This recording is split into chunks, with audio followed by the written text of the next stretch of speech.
Hey everybody, welcome back to the channel. Getting back to work on the Cobra in this video. Last video I posted, I finished the disassembly of the T5 and I've got some parts on order and I'm still trying to make a decision on which gear set to go with.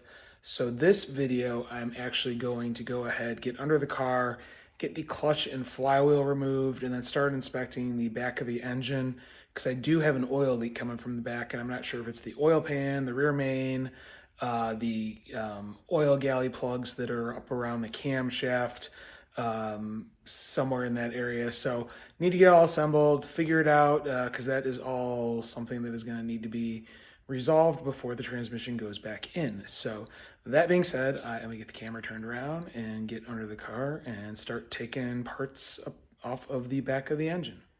All right, so back under this mess, and first thing I'm going to do is get the clutch pressure plate off. I believe they're 1/2-inch bolts around the perimeter. I'm not reusing this, so I'm not going to be too concerned about, doing it a little bit at a time. If you are reusing your pressure plate, you want to do it, slowly work your way around so you don't risk warping anything. But as you can see, this thing's got some wear on the teeth or on the fingers there. I don't know the age of this clutch.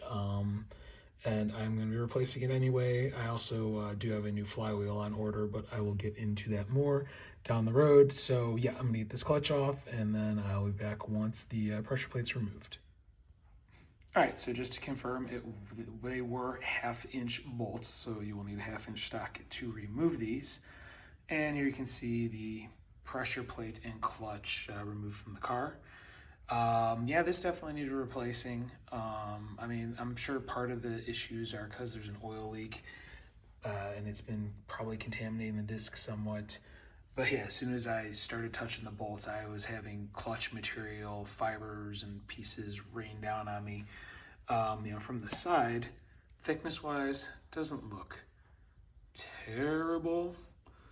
But you can see it's starting to get down to the rivets. The engine side's not as bad as the pressure plate side. This has a lot more of the wear. You can see it's getting closer to the rivets and whatnot. So yeah, this clutch was definitely near the end of its life. And being that I believe this was put in when the car was built and only has 2,000 miles since it was built, so it looks like it might have had a rough first couple thousand miles before I got a hold of it, because I really haven't done anything terrible with it as far as driving it hard and burnouts and whatnot, because I know it needed a lot of stuff. But you can see there's some interesting wear and heat marks on the pressure plate. It almost looks like it was not quite grabbing properly. Maybe it was out of or not level on the flywheel, something like that. But yeah, you can see some interesting wear and marking there on the pressure plate. So yeah, definitely pretty well used up. You can see how much, some of the chunks that I was talking about that were falling out of it, and just the amount of buildup on the pressure plate. So a lot of material floating around in that bell housing.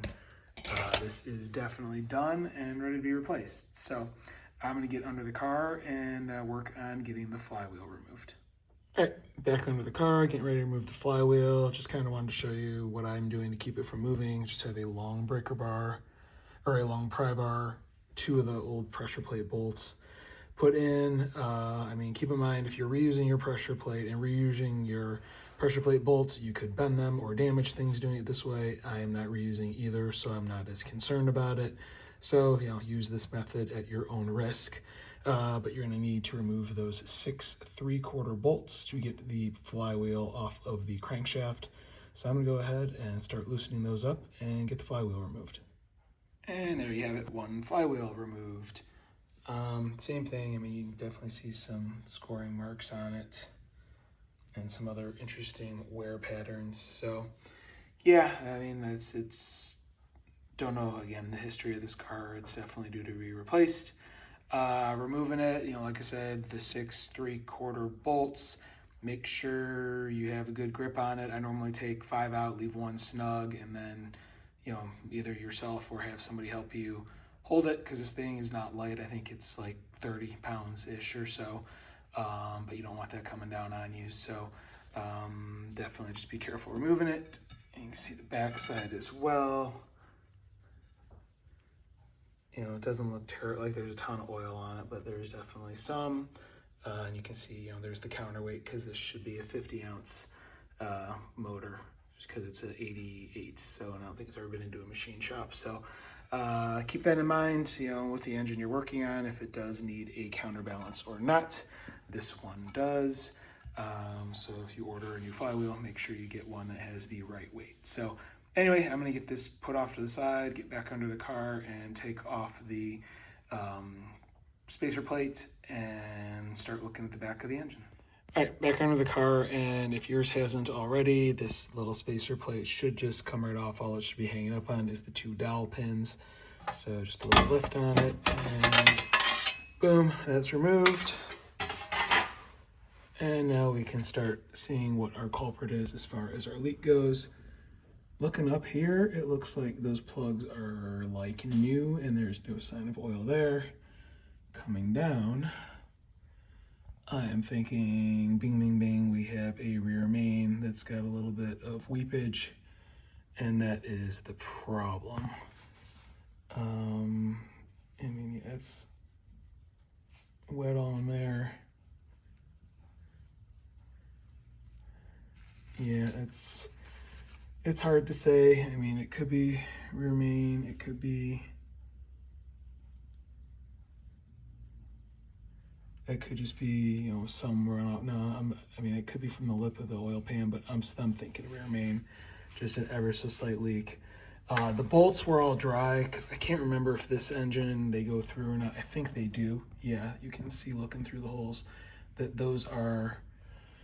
Those holes need to be sealed and the bolts need to be sealed when they go into the crankshaft. And looking in those, it doesn't look like or looking at all the bolts I pulled out, none of them were wet. So I'm gonna say rear main needs to be replaced, and I'm willing to bet the oil pan leaks as well because a lot of times they do over time anyway. So that is what I'm thinking as far as my leak issue goes. I am leaning towards the rear main, getting that done.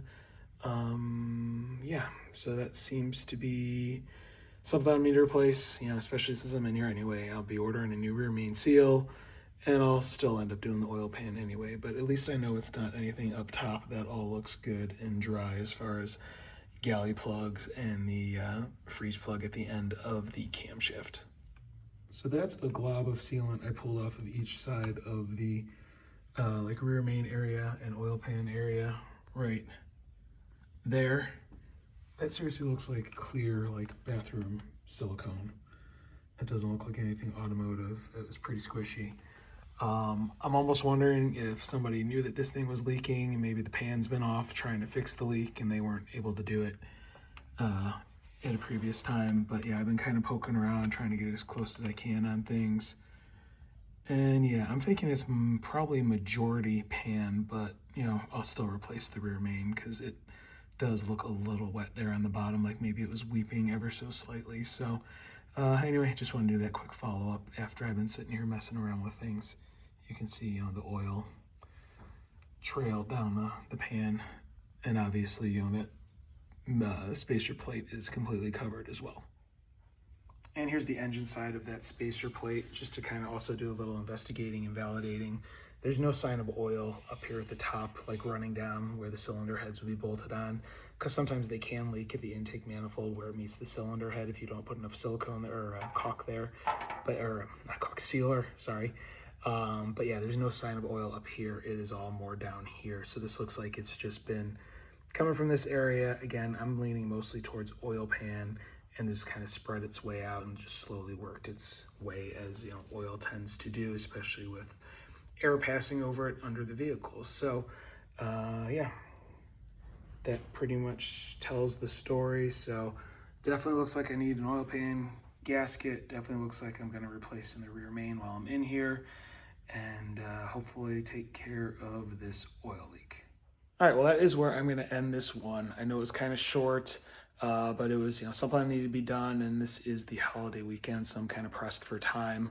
But pretty happy I was able to at least make some determinations, get an idea on some more parts I need to order, what I need to replace, things along those lines. So Next video, hopefully I'll be back on the transmission and I will have all the parts I need. So we'll see how that goes. Hopefully everything comes in the next week or so. So if you want to follow along, see what happens, please hit like, please hit subscribe, please hit the notification bell. If you have any questions or comments, please leave them in the comment section below. I do review them and I will reply. I do have some merch available. There is a link to my merch store in the description of this video, and you might see some of the items below the video. I also do have a second channel on YouTube as well as Rumble dedicated to firearms. So if that's something that interests you, please check them out. Links are in the description as well. And that being said, thank you very much for watching and have a great day.